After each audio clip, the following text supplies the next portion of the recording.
Good morning, subscribers.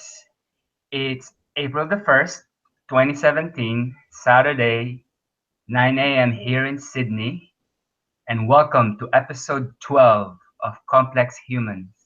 My guest for today is Kevin Ezeh, and he's in Los Angeles, LA, and it's still Friday there, 3 p.m. How are you, Kevin? I'm good, man. Today's a really good day, actually. Good spring day. It's actually on the warmer side, but like it feels good. Like it's a good vibration. Yeah. Awesome. It's really amazing because here it's starting to get cold. So, like, Oh wow. I That's used to be just wearing singlets. Now I'm wearing like a sweater because it's quite cold. yeah. It's I like heard the like opposite. Australia weather's it's like the opposite. That's crazy. Yeah. So if I could arrange my life in a way, I could have a perpetual summer, like fly to LA when it's summer there and fly back to. That would be ideal. Yeah. Is there a specific thing you want to talk about today? Um. Hmm. I think maybe um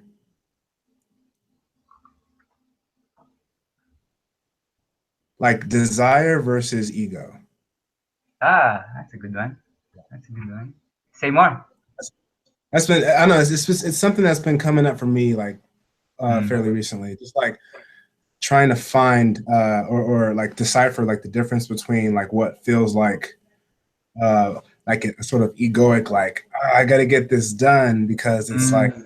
I got to achieve, and then like like I this really feels good to get that done. Like there's like it hits like a certain spot in me and like nourishes me in a certain way.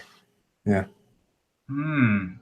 Yeah. So is that has that been coming up lately? Like in because I know you've been doing lots of changes in your life. You're doing new things and you're producing a lot. Like I downloaded your EP and that was cool. And then you're starting a new job. So is that coming up as you um blossom into these different things you're doing? You know? Yeah, I think so. It's like really keeping clear like what my motivations are like Yeah. for things that I'm doing, like if I'm just being driven by money, it's kind of like um there's a way that I can kind of get drained by it after a while, but like if it's something that's like renewable, like something that kind of feeds me in a way that like keeps that passion going, then it's worth doing for me. Yeah. Hmm. And I know you're a creative individual, and in fact, the first time I really connected with you was after I saw your play. Are you finding it difficult to navigate earning a living and doing your art? That's really interesting actually because like I feel like um, now that I am like starting a career that like I really want to like develop and grow into, it's sort of like I now have like choice to actually like really pick the projects that I really am like called to do. Um, so there might be one coming up in October. I mean, I'm in talks with the Uh-huh. director right now for a role. I think one of her previous actors, when she first did it, can't do it anymore, so they're putting it up again. Mhm. Um, it's like it's something. It's around like the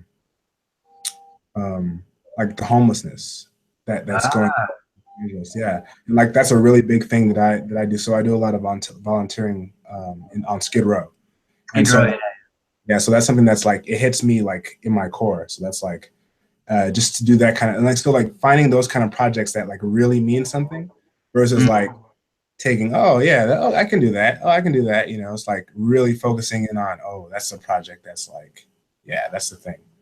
Yeah. mm. Yeah, America is interesting in that regard. Like like LA, you have all this like huge mansions in Bel Air and Beverly Hills, and then you have Skid Row. It's the same with in San Francisco, right? There's you have the headquarters of these billion-dollar tech companies, and right outside the doorstep there's homelessness. What's going on there, man? Why is that happening in America? Do you think? Um, especially like in LA, it feels like there's like I mean, I can only really speak to LA because that's like where I'm from. So Yeah, yeah, yeah. it feels like there's like it's almost like dissociation, you know? It's Uh almost huh. like um I'll give you like an example. Like you it's like a numbing out. So like Hmm. say you start tapping your thigh, right? You start tapping your thigh and you continue tapping your thigh and like say like an hour goes by and you were still tapping your thigh. Pretty soon you're gonna forget that you were tapping your thigh and it's just gonna become habit, you know? Yeah, yeah. There's a kind of dissociation, you know, so that there's a way that they can kind of put it out of their most people who live there can kind of, especially if they live right next to it, you know, they can kind of put it out Mm, of their minds and say, oh, that's just how it is. That's a part of it. Instead of seeing it as something that's like, wow, like these people here are actually suffering, you know, like we mm, could probably make a positive change in their lives, you know. And then mm. there's another aspect of it where it's like, and this is particularly something that kind of irks me. It's like it's a choice, you know, Right. you know they've They choose to be that way, or they choose that lifestyle. exactly, you know, they've made bad decisions and it's led them there, and you know they don't want to get out, you know, and it's like, and in reality, you know, just like actually being down there, you know, Mm, you see so many different stories, like so many different ways that people can end up there, whether it was um, like they were like skirting by on like the little bit of paycheck that they have and like their mm. rent is like rising, you know, and then Yeah. like pretty soon they can't meet up, you know, and then they get kicked out. Or you know, I heard a really interesting story was like um uh a woman's husband got cancer, you know, Hmm. and they put everything they had into treatment, you know.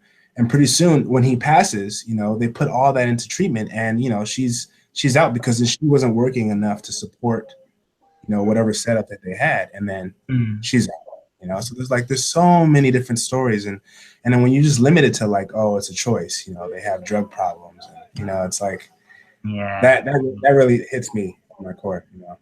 So Yeah. Can you yeah. tell us a bit more of like the volunteer work that you do? Because I've experienced that. Remember in our CP we went there to give sandwiches and Mm. drinks, and I was just one. I was astounded by the size of the place and how many there are. Two, it's amazing to actually interact with them. Yeah, I did chat with them, and they have stories. It's like they're quite interesting people actually, and I don't know how many Los Angelinos go there just to interact with these people. I mean, we can't even. I mean, we can't solve. One person can't solve it, but if maybe a start would be just talking to them and knowing their stories, right? Yeah. So I go down there with a group called Monday Night Mission. Uh huh. It's run by a guy named Mel. He actually goes down there Monday through Friday. So he goes there for 5 days a week. Uh huh. Um, I usually try to make it like once a week, maybe twice a week. Um, but so we go down there and we usually bring one of the most feasible things that we can do is like make peanut butter and jelly sandwiches. Mm-hmm. So we usually make those, and then we bring some fruit and then bottles of water, and then we go down there. And the most important thing we do is, well, first we pass it out in an Mm-hmm. orderly fashion, and that's a trip in and of itself. You know, like just trying to keep order down there is like something else. But the most important thing we do is that we, when they come through the line, we ask them their names, Uh huh. and then so it'll be like everyone's there's like a greeter. So we have a greeter and then we rotate out. And so like the greeter would be like, everyone say hello to Jonathan. And then the whole group would be like, hey Jonathan, you know, and it's like that continuous rotation. Sometimes they come back in like one or two times, you know, like or Uh as huh. many times until we actually run out of the food that we brought. You know, Okay. so that's yeah. It's a really good, and you really get a chance to like hear their stories. Not too much time because there's usually a long line if you know. Um, if it's not raining and like more people are out on the street, it's Mhm. usually like a long line. So we can't spend too much time because like other people need to get their food. So like, but we can ask them like how their day was, and I mean, usually, I mean, they're on Skid Row, so it's not too good, but like it's good to get that dialogue going, and there's like some trust that gets built, and you really build a Mm. foundation, and you start to learn the names of all the people down there and their stories, and it's beautiful. It's Mm. beautiful. Yeah. Mm. Is there like no public housing there, or to I don't in country like Australia has them, and the UK or Netherlands, like the government provides housing for the poor. Is it not happening, or is it? To a certain degree, yeah. Yeah. There's a passed Measure H that's going to help a lot more with that, like in terms of funding. Mm. But there was a little bit, here and there, and there's a few shelters, and I mean, some of those aren't really too safe, But yeah, Right. there's a lot more funding coming our way, so it's um, we're really proud of that. We actually just had a march for that to raise awareness for that march. I mean, for that measure. So Okay. like we're Cool. Cool. really proud that it passed, and it's like Yeah. yeah, to be on that side of it. Yeah. Awesome. And maybe we switch gear a bit and talk about. Because when I was in LA, one thing I found was most of the people I interacted with are working on themselves, trying to be a better version of themselves, and I kind of like that atmosphere there. And like everyone has a big dream. I like that. I like that a lot. And can you say how that has affected you? Did it fuel your drive too, or how does that work really? That kind of atmosphere where everyone's trying to improve themselves. I mean, it could be. There's a good side to that and a bad Uh, side. yeah, yeah. Like on what I see, there's uh, there's a way that people can pursue that dream, and then in a lot of ways they cut out the connections in their life that help them get there. So Ah, see. Yeah. some people that try to get there that way, and then there's some people who do it the way that feels really good and rich. Whereas like they're people who are sort of magnetic. Mm, Whether it's the work or the connections, the networking just like finds them, because they give yeah. out that good, like a good vibration they give out. So Mm, so I feel like there's a good side of that and the bad side of that. And yeah. you can usually tell by the person that you're talking to. It's like you can tell You can how feel it, right? Yeah. yeah, How many dead bodies did person step on to get to where he or she exactly. is? Yeah. Yeah. Yeah. 'Cause I just talking to someone there when I was there, and like I think she used to work with Tony Robbins, and I said, how did they start it? Oh, he was just a regular guy here in LA, and look at Yeah. him. It's just like it's Yeah. so good to hear stories like that. He was just lost like everyone else, and then he did all these courses like what we're doing and what we did there, and then he created his own thing. Yeah, it's beautiful, right? Yeah. To hear those authentic stories. Yeah. Yeah. Is there anything else you'd like to talk about? I think we have one more topic we could explore. Yeah. Maybe something around because you brought up something interesting around like what I took you talking what I took it as was like a big desire. It was like a big desire Yeah. in a way, like that dream that people have. Um, Yeah. And for me, it's like there's that, but I also see it as like we're all evolving, right? Like we're yeah, evolving as individuals, and we're also evolving as a species, and also as the whole ecosystem of the Earth, right?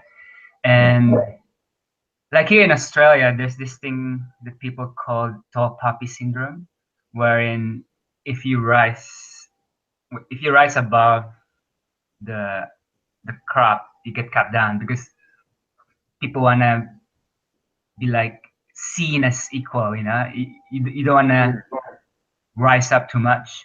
Whereas in Mm, America, I think it's a bit different. Like people applaud audacity. People applaud people. People generally celebrate mm, um, gunning for the big things. And mm, then like in astrology, we call that a Jupiter. Jupiter is expansive planet. So America is a Jupiter country, whereas Australia is more Saturn. Saturn is like it's like structured, and in a way it's Australia is an old country as well because it's not just the history of Australia didn't start when the British came here. It was there way long, and Saturn is an old country. It's a planet for old countries, and also there's agriculture and all that. mm. So yeah, so that's what I like. It's continuous evolution, and also like we see that a lot of people say bad things about America, but a lot of the new things in terms of ideas and innovation still happen there. Um, Sorry about that. That was just That's okay. Yeah. but I actually didn't even know that Australia had that kind of like dynamic. Actually, that's interesting. Yeah. I mean, I don't know to what extent. I mean, it's talked about, but like Mm, anything else, Australia's become complex now. Like, who are the Australians? There's so many immigrants here that when you say Australian, who are you talking about, right? Like, there are Asian immigrants like me. There's the white Australians, and then there's the Aboriginal people. Then there's the people coming from India. There's people coming from the Middle East. So when you say Australia, it's really the yeah, whole thing. But it's like in America, I can't say America because California is totally different from Vermont or Utah, for example. You know what I mean? yeah. Yeah, but so it's certainly a phenomenon that they put a name to it. You know what I mean? Like someone put a name to the tall poppy syndrome, right? So Mm. so And for it it, to happen, it would have been happening. I thought that was like interesting. I think there's a little bit of that, like, because I still I feel that maybe like like on in maybe in smaller community. Actually, I think in general there's still a little bit of that, like um, rising rising too much above like the general crowd. Like you can kind of get cut down. But Mm-hmm. the interesting thing is, I think in America, Mm-hmm. the way I usually see it is that like people do that to themselves. It's like, That's interesting. yeah, it's like um, most people are like afraid to move further up, because it's like either they're afraid of what or how everyone that they perceive they're moving past is going to view them, Mm-hmm. or um, they they feel that they're going to leave them behind. So it's Mm-hmm. like there's a way I see people playing small, Mm-hmm. like playing small that sort of fit in, and not be, because there's a way that like when you play sometimes when you play bigger, like certain people or individuals in your crowd, they can tend to kind of like ebb off, Yeah. like you tend to lose some people in the path, and so Yeah. like I see some people playing small in order to like stay in the zone in that place, where they don't Yeah. have to be big. There's a lot of responsibility in being big, so Yeah. it's And yeah, there's that, and there's also a lot of the self-help people are saying that you are the what did they say? You're the average of your peer group. You know what I mean? Like if like people like Tony Robbins, let's say, just an example, they hang out with like brands. Those guys hang out with each other. So mm, it's like there's this guy in London. He has this thing called London Real, and he created a London Real Academy. And in one of his sayings, upgrade your peer group. Like sometimes you have to drop people off who don't want to move forward like you do, Mm. because you are like, because we're social animals, we tend to, maybe it's natural to harmonize because we evolved in tribes, and we need each other. We really need each other literally to survive now.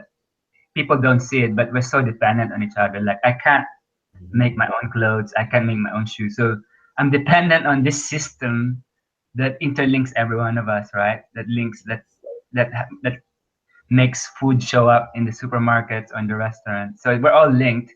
And maybe there's that instinctual thing to blend in with your group, and maybe the way to, if you really want to push forward, is to upgrade your group. That's one school of thought. But there's also the danger that, there's a lot of backlash happening with neoliberalism, like too much. I'm just gonna, like what you said earlier, like people will just do it, sacrifice everything just to succeed, and it's about me, and what I want. Yeah. And then there's the left where they're trying more, no one's left behind. So it's a complex thing. Like if if if we just don't want to leave behind the group, then evolution will just be, we'll all be average, right? So there has to Mm. be people who push the envelope and go be outliers. But at the same time, we can't be all outliers because there'll be no, There's like a yeah, healthy, yeah. healthy like middle space in there that, or like even like a back and forth, It's like dynamic, yeah.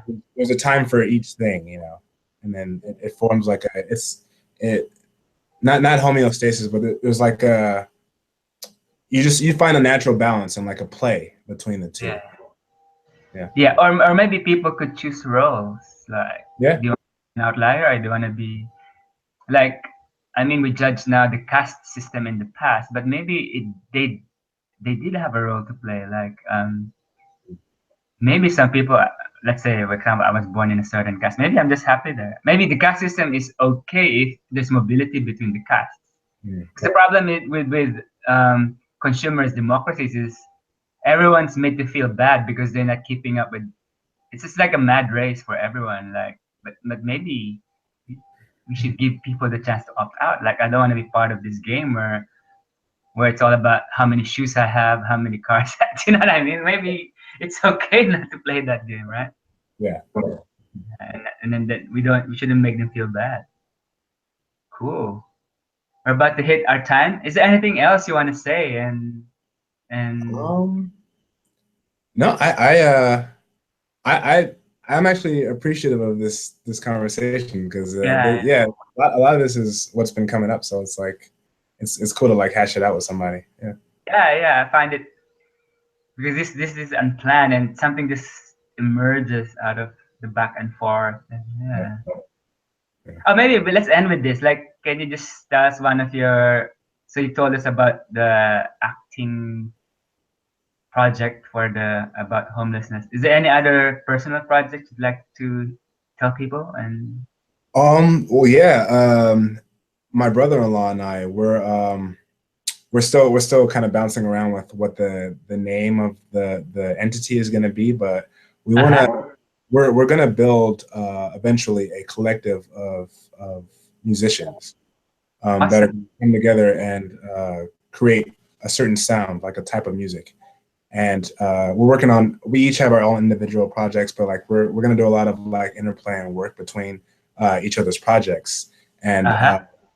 so yeah, we'll keep people posted on that. But yeah, it's we're setting up a studio right now, and like we're That's just so cool. I yeah, want to see that when yeah, I'm in LA. I want to see.